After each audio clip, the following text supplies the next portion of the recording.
Hello ladies and gentlemen, and welcome back to Metroid Prime 2 Echoes. In the last episode, we restored the energy from Agon Sector back to the Great Temple. This episode, we're going to be going into Torvus Sector to try and clear the energy there. So Torvus Sector is locked behind this translator door. Pathway to Torvus. Beyond the pathway to Torvus Sector lies. Someone had mentioned this in the comments, but I thought I'd say it for everyone here. Well, it feels like it is a bit more free than it is. You have to do them in order. You have to do Agon Wastes first, then Torvus next, and then Sanctuary finally. There is unfortunately no flexibility in there, which is a bit of a shame, but I mean, the whole thing about Metroidvania games, they're never open-ended. They're very linear, actually, in the sense of they feel free exploring, but they're not. Anyway, this is a Harmony-class drone. Rogue maintenance unit, roving mechanoid with energy-based attacks, avoid direct contact. No, it's not a Harmony-class drone, it's a fucking Pulse Bombu, and you know it is. But they just renamed it, which is, I feel, a little bit lazy. It's one of the... There aren't that many, but it's definitely one of the ways in which this is a bit of a lazy sequel. I don't really see it that way, because I really like this game, and I think it's a cool sequel in that it develops the original and it kind of builds on its gameplay concepts, whilst remaining similar, but there's no doubt it's built on the same engine as Metroid Prime was.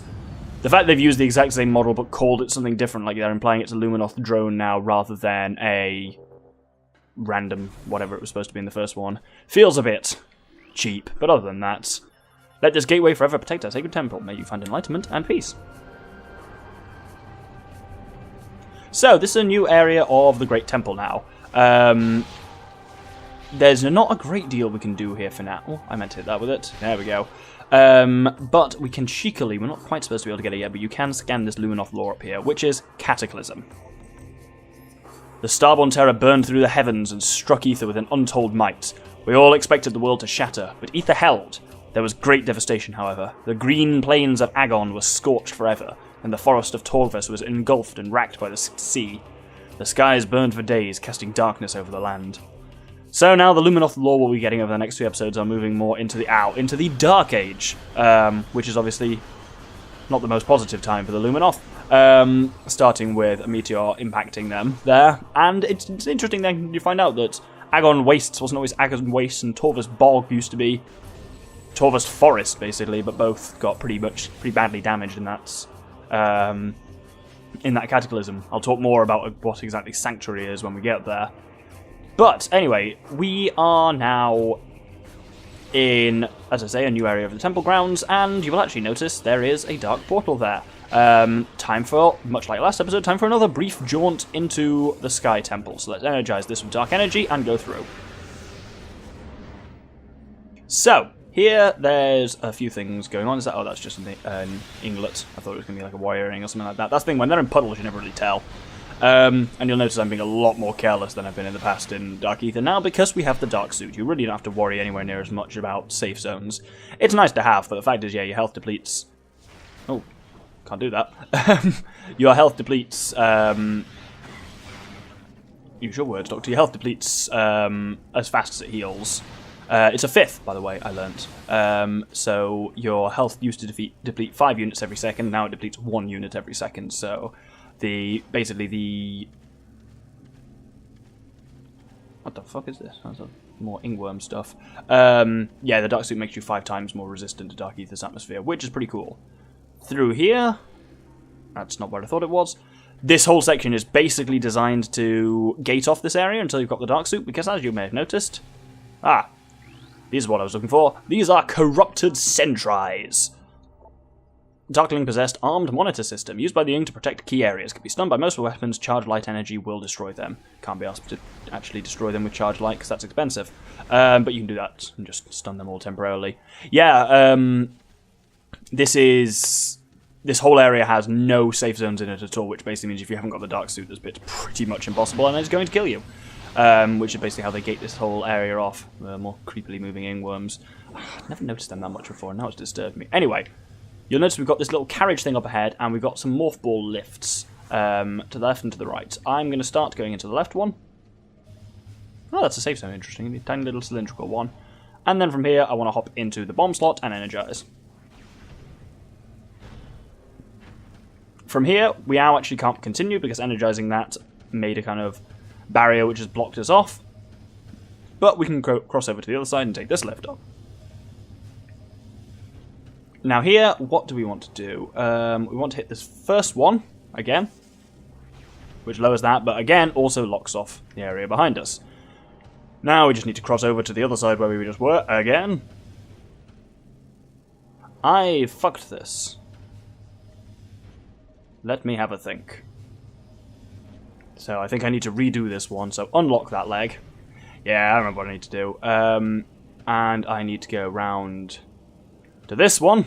Yeah, because then it locks up behind it. That's it. So you have to do these in a specific order, like you have to do there, and then go back doing all of these along the way to make sure that I don't get locked out of being able to access other ones. I just see this whole area, other than literally the morph ball tubes, is all no safe zones, so...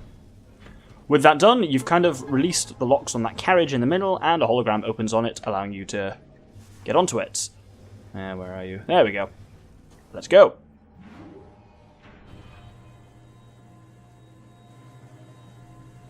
So you get a bit of an on-rail shooter section here. It's relatively easy. There's just a shit ton of night barbs will come at you, and they're not much of a threat because, once again, you are in a safe zone. Safe zones, you will notice now, because you have the dark suit, safe zones are fewer and farther between, so Dark Aether does become a bit more dangerous again, because I've talked in the past about how, in some ways, Dark Aether is actually really safe because you have much more guaranteed healing than you have in Aether. Anyway, let's energize that portal. Oh, no.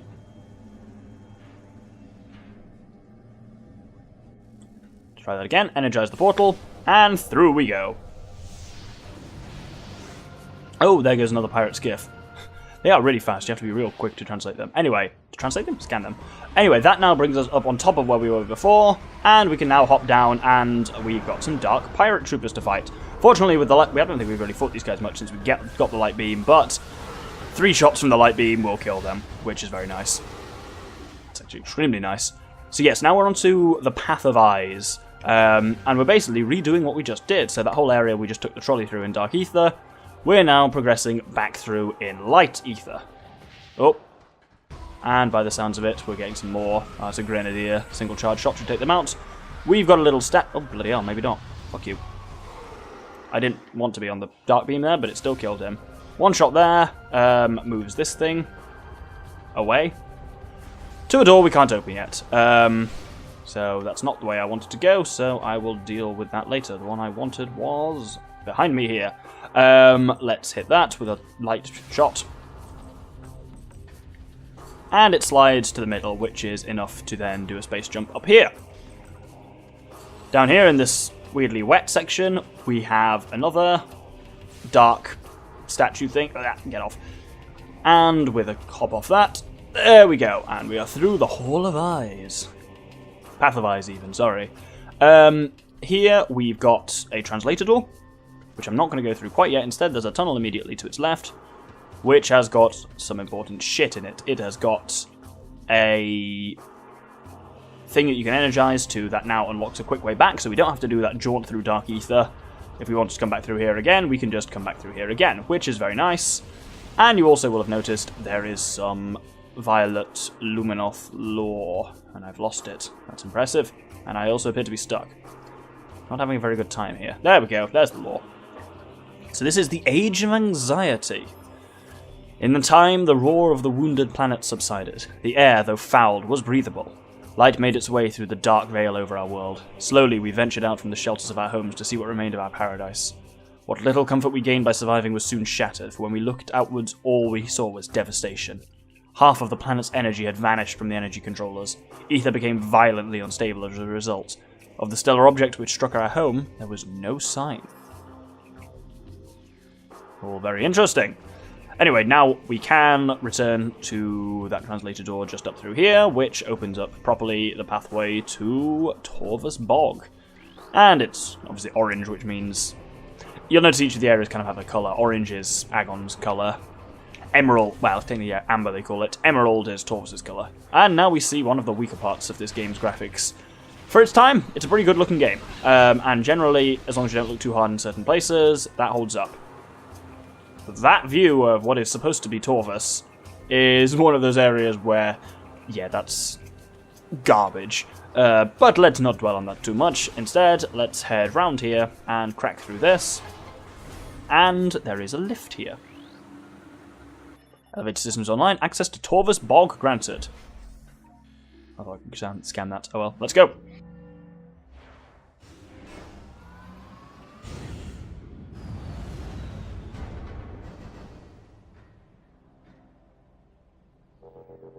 So, welcome to Torvus. As I say, the music here is fantastic, but we haven't quite got to it yet. There's a couple of things worth scanning here. Well, there's this gigantic thing, which is part of an air purification system. The unit is still active, if only at a basic level. Scans indicate a general lack of maintenance. If this unit is not serviced within the next 3 cycles, it will cease to function. These things here are a bit more important. These are Torvus bearer pods. Living storage units of the Luminoth. Durable planet growth around useful items. Produces a deadly cloud when destroyed. So basically destroy them, stand back a bit and wait for said deadly cloud to dissipate, or just draw stuff towards you with a charge beam. Like the Agon plant pod things and the what are they called? Blade pods. They are useful sources of light and dark ammo. Up here, we have another thing. This is a Torvus hanging pod. Field cache for Luminoth military, designed to hold crucial supplies and munitions to fit Luminoth warriors. Some still contain useful items left over from the war. And indeed, if you shoot them, they drop off, and whatever's in them cracks open. Not bad. Through here, we get to Torvus Bog proper.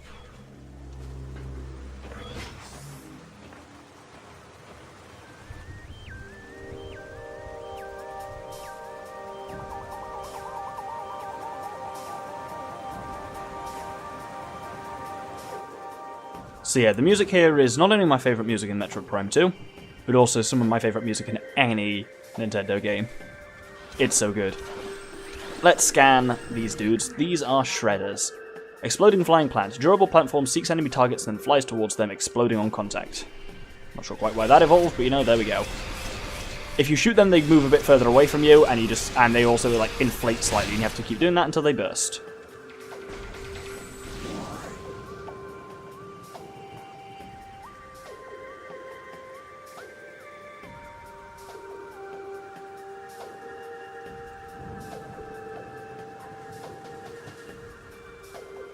I just thought I'd let the music play for a little bit. I was just sitting here and enjoying it.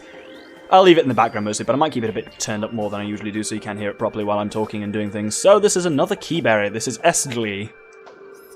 They came to the Lagoon in the night, delivering the true death blows before I could detect them. As my life faded, I sent a call to the Kadra to warn of this surprise attack. May they find my key and dispatch the Ing who killed me. Only then will my final rest be peaceful.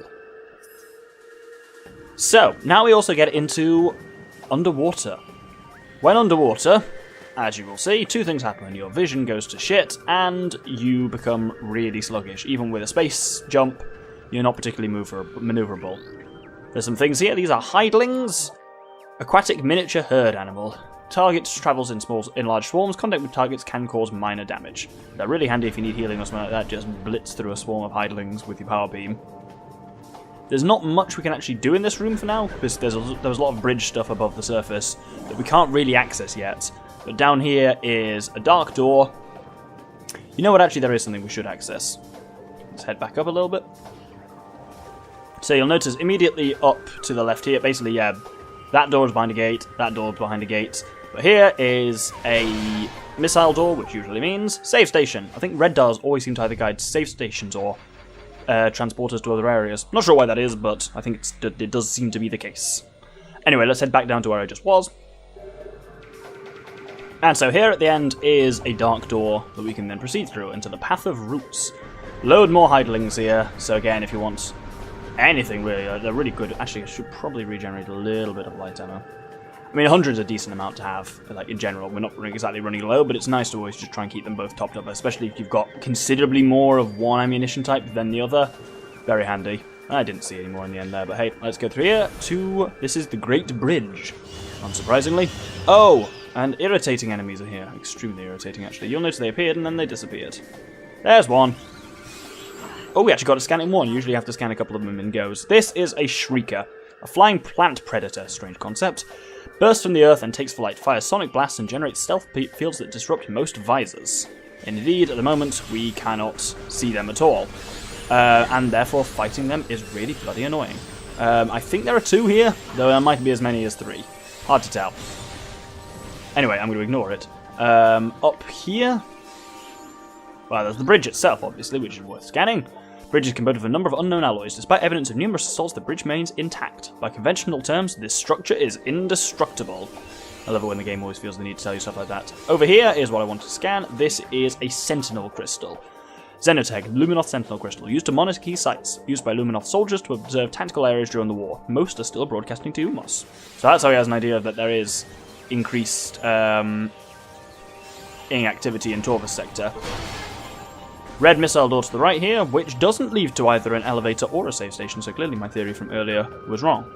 It leads to a room called, as you can see, the Portal Chamber, which we can't do anything with for quite some time. And just like that, we are now back where we started, in Torvus Lagoon, except we're behind this grate. And if we scan this...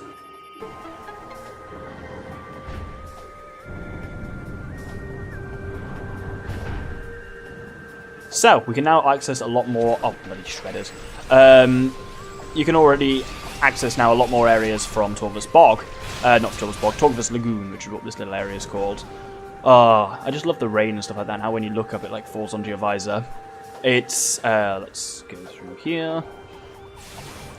Yeah, it's one of my favourite bits of music when I'm working or anything like that to have in the background is someone made, and I'm so thankful for them, made on YouTube a mix of, it's this music with, it's for half an hour, with rain and thunder and lightning, well not lightning sounds obviously, but rain and thunder sounds added into the background, and it's just so relaxing, like for working or something like that. I love it. It's one of the main reasons this music sticks with me so much is because I use it so regularly in that.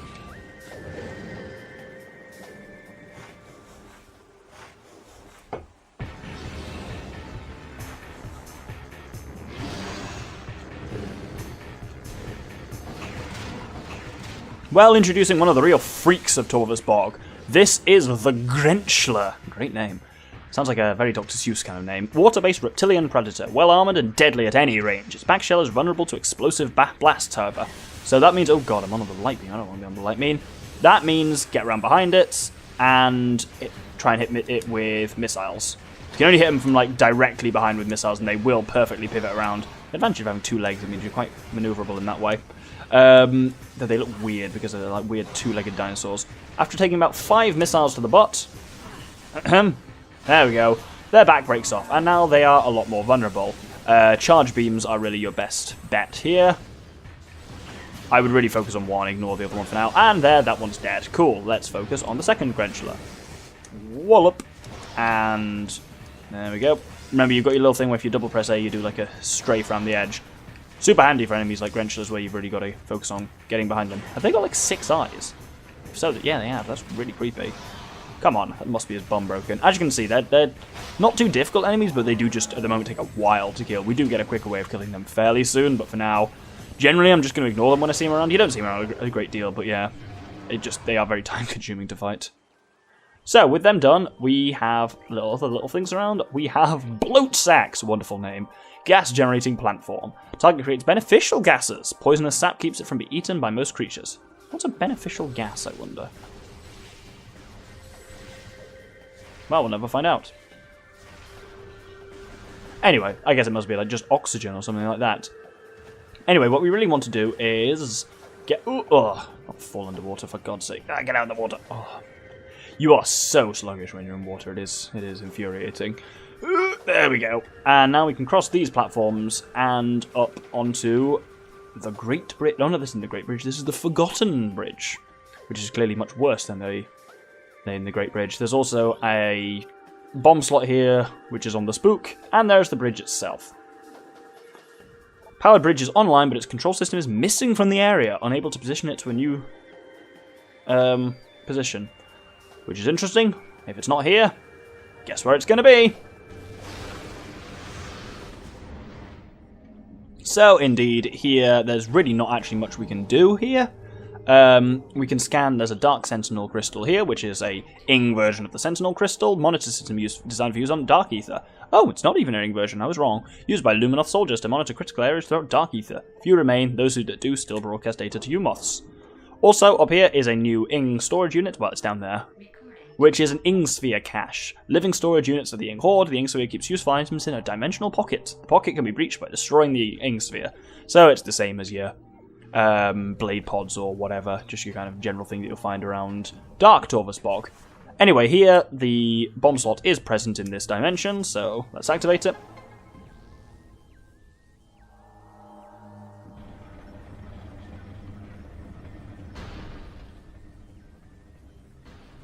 So, by the looks of it, that has affected the one back on Aether as well. Here it goes through to a door which is green that we can't open yet, but we can actually just return straight to the portal that we were on and head back to Light Aether.